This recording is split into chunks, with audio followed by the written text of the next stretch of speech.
We go to Eagles camp. That's where Sal Paolantonio is at Lehigh University in Bethlehem, Pennsylvania. And Sal, what's going on behind the scenes between Jackson, his agent Drew Rosenhaus, and Eagles management?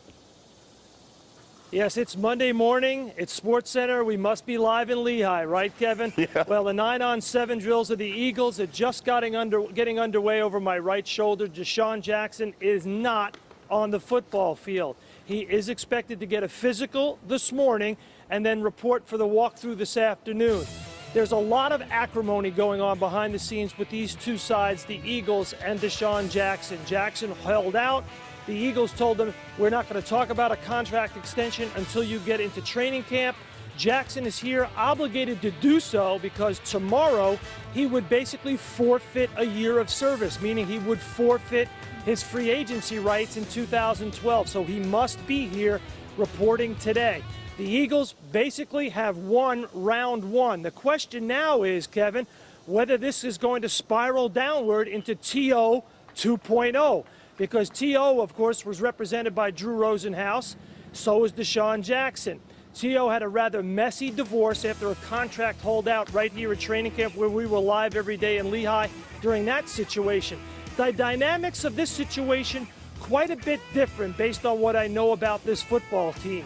DeSean Jackson has three important mentors that are talking to him every day. His good friend Asante Samuel, the Pro Bowl cornerback, Nnamdi Asomugha, the new free agent signing, who also went to Cal a little bit before DeSean Jackson, but they know one another very well from California days. And then there is Michael Vick. And here's what Michael Vick said about DeSean Jackson yesterday.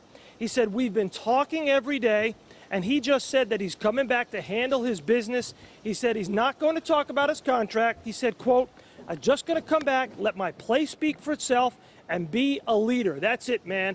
That's maturity. That's DeSean now, and we will see whether that manifests itself this afternoon, Kevin. Sal, Vick has been a very vocal leader so far the first couple days. The Eagles have loaded up this offseason. A lot of players taking less money to come to Philadelphia. How successful can this team be if DeSean Jackson isn't really happy? Well, the Philadelphia Eagles set a franchise record dating back to 1957, scoring last year 27.3 points per game. That was because of DeSean Jackson. The Philadelphia Eagles led the National Football League in explosive plays because of DeSean Jackson. He averaged 22.5 yards per catch last year, best in the National Football League. So you basically have loaded up with about $120 million worth of free agents and trades, new players, 5 first-round picks. You have bought yourself a Maserati. If you don't have DeSean Jackson catching the ball from Michael Vick, you might as well fill that Maserati up with diesel gas because it ain't going nowhere, Kevin. Sal Paolantonio with the very latest from Eagles training camp in Bethlehem, Pennsylvania.